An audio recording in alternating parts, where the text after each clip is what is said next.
சோம்பேறியின் வழி முள்வேலிக்கு சமானம். நீதிமானுடைய வழியோ ராஜபாதை. சோம்பேறியின் வழி முள்வேலிக்கு சமானம். நீதிமானுடைய வழியோ ராஜபாதை. கர்த்தருக்கு மகிமை உண்டாகட்டும். இந்த நீதிமொழிகளை ஐக்கியம் சாலமோன் தேவனுடைய விசேஷ ஞானத்தினாலே நிரப்பப்பட்டவர். அநேக நீதிமொழிகளையும் எழுதியிருக்கிறார். தேவ ஆவினால் எழுதப்பட்ட வார்த்தைகள் அநேகம் உண்டு. அவர் வார்த்தையை எழுதும்போது எழுதுறாரு, சோம்பேறியின் வழி முள்வேலிக்கு சமானம். நீதிமானுடைய வழியோ ராஜபாதை. ஏன் ஒரே இடத்துல இந்த வசனத்துல சோம்பேறி என்றும் நீதிமான் என்றும் சொல்லப்படுகிறது? சில நேரங்கள் இதை கம்பேரிட்டிவ் வித்தியாசமா இருக்கும். நீதிமான் யார் என்று சொல்லி நாம் சொல்றோம். சோம்பேறி அப்படின்னு சொல்லும்போது செய்ய வேண்டிய பணியை செய்ய வேண்டிய நேரத்துல செய்யாமல் இருப்பது, அதுதான் சோம்பேறித்தனம். செய்ய வேண்டிய வேலைகளை நம்ம செய்ய வேண்டிய நேரத்துல செஞ்சா எல்லா காரியங்களும் சரியா இருக்கும். செய்ய வேண்டிய வேலையை செய்ய வேண்டிய நேரத்துல செய்யாம இருக்கும்போது அதுவே அவர்களுக்கு வேலை. பாருங்கள், சிலர் நாளைக்கு பார்த்து கொள்ளலாம் நாளைக்கு பார்த்து கொள்ளலாம் என்று சொல்லி போடுகிற வேலை, அது அவர்களுக்கு அது வேலியாகவே அது அமைந்துவிடும். அது அவர்களுக்கு வேலியை போன்று அமைந்துவிடும். அது அவங்களுடைய முன்னேற்றத்துக்கு அது தடையாக இருக்கும். வேலி என்றால் என்ன? நமக்கு தெரியும். வேலி என்று சொல்லுவோம், ஒன்று சத்துரு உள்ள வராமல் இருக்குது, இன்னொன்று நம்மளும் அந்த வேலியை தாண்டி போக முடியாது. வேலி என்பது ஒரு அடைக்கப்பட்ட ஒரு சூழ்நிலை. சோம்பேறியுடைய சோம்பேறித்தனம் அவன் அடுத்த நிலைக்கு போக விடாதபடிக்கு அது தடை பண்ணிவிடும். அதற்கு மேற்கொண்டு போக முடியாது. ஆகவேதான் வேதம் சொல்லும், சுறுசுறுப்பினுடைய கை அது ஆளுகையை செய்யும் என்று சொல்ல. சோம்பல் கையினால நம்ம வேலை செய்யக்கூடாது என்று சொல்லி வேதம் சொல்ல. எந்த ஒரு காரியத்தையும் நாம் செய்யும் பொழுது மன உற்சாகத்தோடு செய்வேன். அது கால தாமதங்கள் நம்ம அதை ஏற்படுத்தி நாளை என்று தள்ளி வைக்கிற ஒவ்வொன்றும் அப்படியே தள்ளி போய்கிட்டே இருக்கும். அது அடுத்த நாளுக்கு சேர்த்து வைக்க வைக்க வைக்க அது மிகப்பெரிய பேர்டனா மாறிடும். அதுக்கப்புறம் அவங்க ஒரு காரியத்தை செய்ய முடியாது.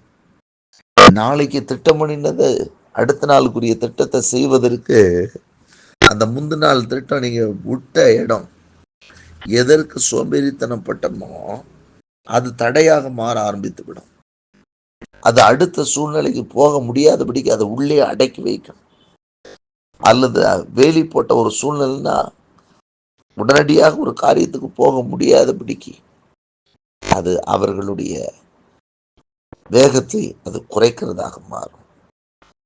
அப்போ சோம்பேறியோடு இருக்கும்போது, சோம்பேறித்தனமா இருக்கும்போது பல சாக்குகளை சோம்பேறித்தனம் பல சாக்குகளை சொல்ல வைக்கும் நம்மள.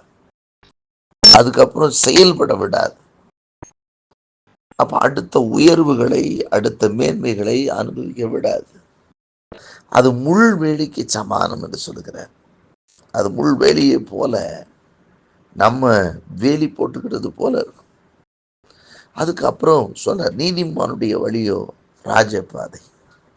நீதிமானுடைய வழி ஏன் ராஜபாதை அப்படின்னா, நீதிமான் நம்ம ஆண்டவராக இயேசு கிறிஸ்து நாமத்தினாலும் அவருடைய இரத்தத்தினாலும் கழுவப்பட்டவர்களாக நம்ம இருக்கும்போது நம்முடைய செயல்பாடுகள் சரியா இருக்கும்.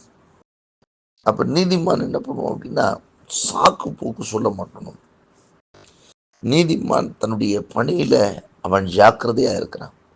அவன் சாக்கு போக்கு சொல்லும் போதே அவன் பணியில ஜாக்கிரதையை இழக்கிறான் அப்படின்ட்டு. அதனாலதான் இதை ரெண்டையும் ஒன்னா சொல்றாரு. ஒரே வேர்ட்ல ஒரு வசனத்துல உடனே இது சோம்பேறிக்கு நீதிமானுக்கு என்ன அப்படின்னு கேட்டீங்கன்னா, நீதிமான் தன் பணியில ஜாக்கிரதையாக இருப்பான். நீதிமான் சாக்கு போக்க சொல்லிட்டு அந்த மொத்தையும் சேர்த்து வைக்க மாட்டான். தன்னுடைய பணியை செய்ய வேண்டிய நேரத்தில் செஞ்சுக்கிட்டே இருப்பான்.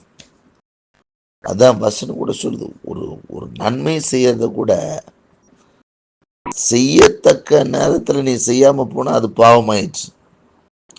உனக்கு நன்மை செய்ய திராணி இருந்தோம், அதை நீ செய்யத்தக்க நேரத்தில் நீ செய்யலன்னா அது உனக்கு பாவம். அப்ப நீதிமானா இருக்க முடியாது. உயிருக்கு போராடி கொண்டிருக்கும் போது நான் செய்யாத உதவி செத்ததுக்கு அப்புறம் நான் கொண்டு போய் கொடுக்கறதுல பிரயோஜனமே கிடையாது. ஆகவே எப்பொழுதும் நாம் நமக்கு கொடுக்கப்பட்டிருக்கிற பணியில நாம் ஜாக்கிரதையாக இருக்க வேண்டாம். ஆண்டவர் நமக்கு ஒன்று செய்ய சொல்லியிருக்கு, அதை செய்யணும்.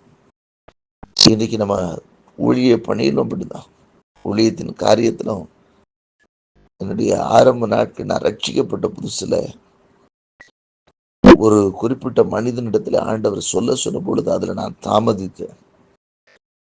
அந்த தாமதம் பாருங்க, அடுத்த நாள் அவரை மரணத்துக்கு நேர நடத்தி விட்டது. ஆனால் எனக்கு அப்போ ஊழிய அனுபவம் எதுவுமே கிடையாது. நான் ரட்சிக்கப்பட்ட புதிது. அப்போதான் ஆண்டவர் இயேசுவை ஏற்றுக்கொண்ட அந்த பூர்ண ரட்சிப்புக்குள்ளாக வருகிற அந்த ரட்சிப்பின் அனுபவத்துக்குள்ள வந்திருக்கிறேன். ஆண்டவரனோடு பேசுகிறதை நான் உணர்கிறேன். நல்லா தெரியுது, அவர் மரித்து விடுவார், போய் அவங்களுக்கு வேண்டப்பட்டவங்களுக்கு சொல்லு அப்படின்னு சொல்லும்போது அதை நான் சொல்ல தாமதிக்கிறேன், யோசிக்கிறேன். வேற ஆளுகிட்ட சொன்னேன், ஆனால் அவங்களுடைய குடும்பத்தில் போய் சொல்லு அப்படின்னு சொல்லும்போது அதை நான் சொல்லாமல் போனேன். ரொம்ப நாள் அதை குறித்து ரொம்ப வேதனை. நான் இன்றைக்கும் இரவு பகல் பாராமல் என்னால் எவ்வளவு முடியுமோ அவ்வளவு தூரம் தொடர்ந்து பிரயாணம் பண்ணுகிறதும், தொடர்ந்து ராஜ்யத்தின் பணியை நிறைவேற்றுவதற்காக நான் படுகிற பிரயாசங்களும். ஏன் அப்படின்னா, அப்படிப்பட்ட அழிவுகளை கண்ணால் கண்டுவிடக்கூடாது. எவ்வளவு முடியுமோ அவ்வளவு நம்மால் இயன்றதை செய்ய வேண்டும் என்ற நல்ல நோக்கத்தோடு தான் இன்றளவும் செயல்பட்டு கொண்டிருக்கிறேன். கர்த்தருக்கு மகிமை உண்டாகட்டும். இது ராஜபாதை, இது நீதிமானுடைய வழி, ராஜபாதை. ஆகவே நாம் செய்ய வேண்டிய நேரத்தில் செய்யாம போனோம்னா அதுவே நமக்கு பாவமாய் மாறி விடுகிறது. நாம் செய்ய திராணி இருந்து செய்யாம போனா அதுவும் பாவமாய்ப்படுகிறது. அவன் நீதிமன்னா இருக்க முடியாது. ஆகவே தான் வசனம் சொல், நீதிமானுடைய பாதை, அவனுடைய வழி ராஜபாதை, அவன் வேலை ராஜபாதை. ஏன்னா அவன் தன்னுடைய வேலையில ஜாக்கிரதையா இருக்கிறான். அவன் நீசனுக்கு முன்னாடி நிற்க போறவன் கிடையாது. அவன் ராஜாக்களுக்கு முன்பாக நிற்கிறவன். ஆகவே நீதிமானுடைய வழி ராஜபாதை. நாம் எந்த ஒரு காரியமும் நமக்கு திராணி இருக்கும் பொழுது, அதை செய்யக்கூடிய பலன் இருக்கும்போது, அந்த தகுந்த நேரத்தில் நாம் செய்துவிட வேண்டும். நாம் சோம்பேறித்தனமாக இருப்போம்னு சொன்னால் அது நமக்கு வெளியாகவே அமைந்துவிடும். நம்முடைய முன்னேற்றங்களுக்கு தடையாக அமைந்துவிடும். நம்முடைய மேன்மைக்கு அது தடையாக அமைந்துவிடும். ஆகவே சொல்றாரு, அது முள்வேலி என்று சொல்லி. அது முள்வேலி. சோம்பேறியனுடைய வழி முள்வெளிக்கு சமானம்.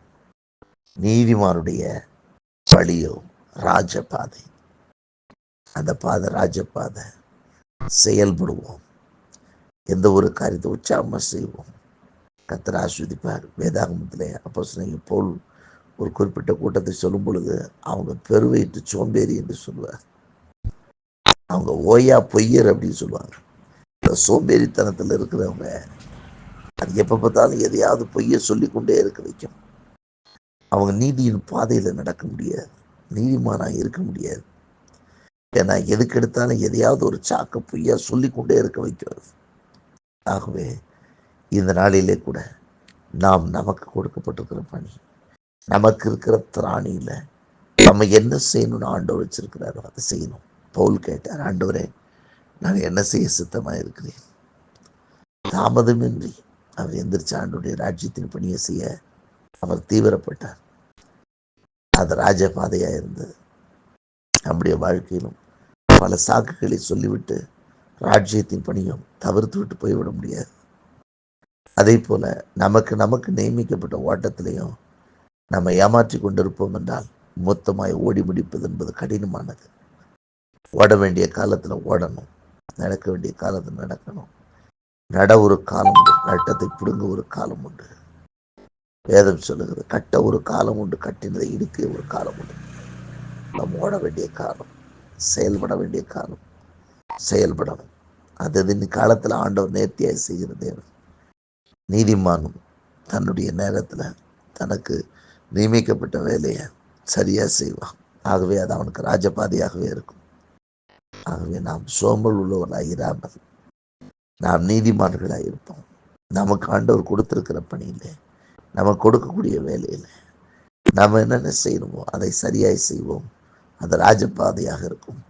சோம்பேறியாய் நாம் இருப்போமானால் அது நமக்கு முள்வேலியாய் அமைந்து விடும். கர்த்தருக்கு மகிமை உண்டாகட்டும். நீதிமானுடைய வாழ்க்கையாக நீதியின் பாதையில் நடப்போம். அது ராஜபாதையாக இருக்கும். கர்த்தர்